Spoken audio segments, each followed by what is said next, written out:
Hello दोस्तों, स्वागत करते हैं आप सभी का आपके अपने यूट्यूब चैनल जैकपुर पे। आज के इस वीडियो में हम लोग क्लास 8 का वीकली टेस्ट में गणित का सेट 1 लेकर आए हैं और ये इसका प्रैक्टिस सेट होगा। इसके पहले यदि आप हमारे चैनल पे पहली बार आएँ तो प्लीज़ सब्सक्राइब कर लो ताकि आने वाली हर एक वीडियो का नोटिफिकेशन आपके मोबाइल पे चलाए और अपने परीक्षा की तैयारी आप अच्छे से कर पाओ। तो सब्सक्राइब करना बहुत ज़रूरी है। ब्लैक कलर का सब्सक्राइब का बटन आपको नीचे दिख रहा होगा, उसको सब्सक्राइब कर लीजिए और घंटी के बेल आइकन को दबा लीजिए। साथ ही साथ यदि आप हमारे व्हाट्सएप ग्रुप के साथ जुड़ना चाहते हो तो लिंक आपको डिस्क्रिप्शन में मिल जाएगा, वहाँ से आप ज्वाइन हो सकते हो। चलिए शुरू करते हैं। सबसे पहला सवाल, सबसे पहले सवाल में आपसे कह रहा है कि कौन इनमें से कौन योज्य तत्सम है। एक है, जीरो है, या फिर चार है, या फिर इनमें से कोई नहीं है। तो राइट आंसर हो जाएगा इसका ऑप्शन नंबर बी, जीरो हो जाएगा। ठीक है, नेक्स्ट सवाल पे आते हैं। 625 को यदि हम एक से गुना करेंगे तो आंसर क्या आएगा। तो देखो, कोई भी संख्या होती है ना, अगर हम उसको एक से गुना करते हैं तो आंसर सेम टू सेम होगा, यानी कि 625 से कम 625 ही हो जाएगा। ऑप्शन सी हमारा राइट आंसर होगा। अगला सवाल देखिए, कह रहा है 3.0 को भाग देना है 7 से। तो देखिए 3.0 को ठीक है हम भाग देंगे 7 से, लेकिन कैसे देंगे ये भी देख लीजिए।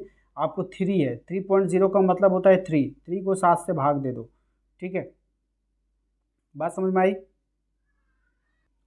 सॉरी, यहाँ पर जो है आप ध्यान दे रहे हैं, यहाँ पे 3.0 नहीं है, 0.0 डिवाइड बाई 7 है। ठीक है, यानी जीरो को 7 से भाग देंगे। 3 तो हमारा सवाल है ना, तो 7 को जीरो से जब आप भाग देते हो ना, तो यहाँ पर क्या होता है, ये हो जाता है जीरो ही होता है, क्योंकि ऊपर का वैल्यू मेन वैल्यू जीरो है, तो आपको आंसर में जीरो आएगा। ठीक है, ऑप्शन सी हो जाएगा, ध्यान रखना।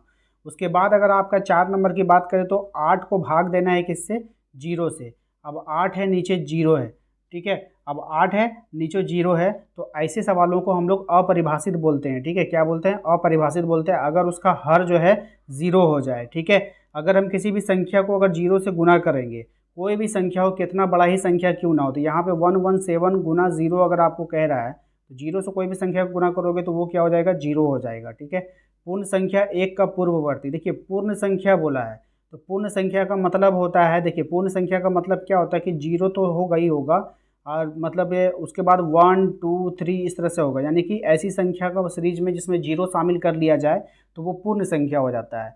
लेकिन एक का पूर्ववर्ती, एक का पहले कौन आता है, जीरो आता है, तो आंसर जीरो हो जाएगा। ठीक है, अगर हम बात करें प्राकृत संख्या एक का पूर्ववर्ती, तो प्राकृत संख्या एक है। ठीक है, प्राकृत संख्या क्या है, एक है, और एक का पूर्ववर्ती यानी एक के पहले कोई भी संख्या नहीं होता है। पूर्ण संख्या में एक के पहले जीरो होता है, लेकिन प्राकृत संख्या में एक ही से स्टार्ट होता है, तो एक के पहले कोई नहीं होगा। ठीक है ना, तो इसका देखिए ऑप्शंस कहाँ पे है आपका, इनमें से कोई नहीं हो जाएगा। ठीक है, कोई नहीं। ओके, क्वेश्चन नंबर 8 पे आइए। क्वेश्चन नंबर 8 में कह रहा है सबसे छोटी पूर्ण संख्या क्या होगा। देखिए पूर्ण संख्या बोला तो पूर्ण में आपका क्या हो जाता है, जीरो शामिल हो जाता है। ठीक है, तो पूर्ण में जीरो शामिल हो जाएगा, तो राइट आंसर क्या हो जाएगा, ऑप्शन नंबर सी हो जाएगा। ठीक है, सबसे छोटी प्राकृत संख्या बोला है, तो प्राकृत में कहाँ से स्टार्ट होता है, 1 से स्टार्ट होता है, तो आपका पहला आंसर हो जाएगा ए ऑप्शन। ठीक है, संख्या जीरो क्या है आपको बताना है, धनात्मक है या ऋणात्मक है। ठीक है, संख्या जीरो क्या है, धनात्मक है या ऋणात्मक है, या सी ऑप्शन है, ना तो धनात्मक है ना ही ऋणात्मक है, तो ऑप्शन सी हमारा राइट आंसर होगा। और संख्या जीरो जो है ना तो सी है, ना तो धनात्मक है ना ही ऋणात्मक है। ओके, अब आते हैं क्वेश्चन नंबर 18 पे, 11 पे। क्वेश्चन नंबर 11 में कह रहा है 8100 का वर्गमूल क्या होगा। देखिए 8100 का वर्गमूल का मतलब जानते हैं, कह रहा है ये आपको कि 8100 तो है, लेकिन इसका रूट निकाल दीजिए, तो 81 का कितना हो जाएगा, 9, और 2 जीरो का 1 जीरो, कितना आ गया, 90। 90 कहाँ है आपका, ऑप्शन बी में आंसर हो जाएगा।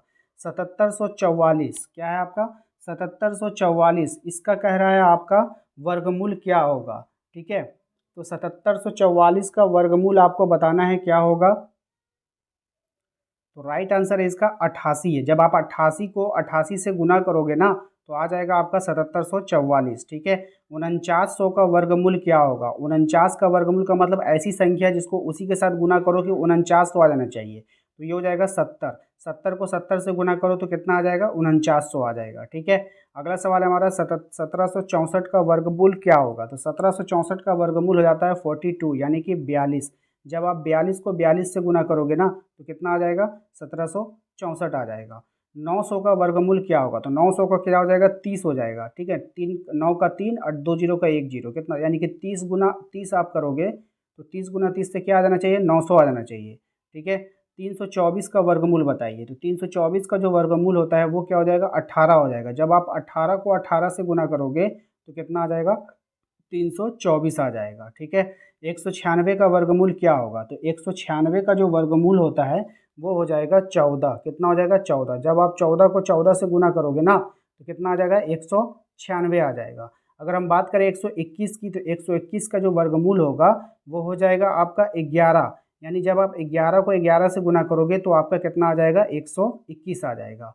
अगर हम बात करें क्वेश्चन नंबर 19 की, तो यहाँ पे है 31.36। क्या है, 31.36। 31.36 का जो वर्गमूल होगा वो आपको बताना है क्या होगा। तो 31.36 का जो वर्गमूल होगा वो हो जाएगा आपका ऑप्शन नंबर आपका सी हो जाएगा, 5.6। कितना हो जाएगा, 5.6। जब आप 5.56 को 5.6 से गुना करोगे तो आपको 3136 आ जाएगा। ठीक है। उसके बाद है हमारा क्वेश्चन नंबर 20। क्वेश्चन नंबर 20 में कह रहा है 0.25 का वर्गमूल क्या होगा। तो 0.25 का वर्गमूल हो जाएगा 0.5, ऑप्शन नंबर सी। जब आप 0.5 को 0.5 से गुना करोगे तो आपका कितना आ जाएगा, 0.25 आ जाएगा। ठीक है। तो देखिए वर्गमूल का मतलब ही यही होता है कि उसी संख्या को उसी संख्या से गुना करो तो मेन नंबर आ जाए। जैसे हमने कहा कि 4 का वर्गमूल क्या होगा, तो आप बोलोगे 2। क्यों, क्योंकि 2 से 2 से गुना करेंगे तो 4 आ जाना चाहिए। ठीक है।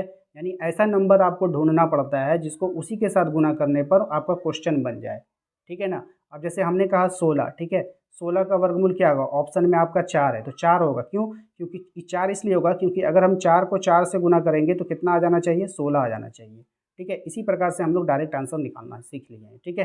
उम्मीद करते हैं कि आप लोगों को वीडियो पसंद आया होगा। वीडियो पसंद आया तो प्लीज़ वीडियो को लाइक कर दीजिएगा। चैनल पे पहली बार आए तो सब्सक्राइब करके बेल आइकन को दबा लीजिए ताकि आने वाली हर एक वीडियो का नोटिफिकेशन आपके मोबाइल पे चला जाए। मिलते हैं अगले वीडियो में।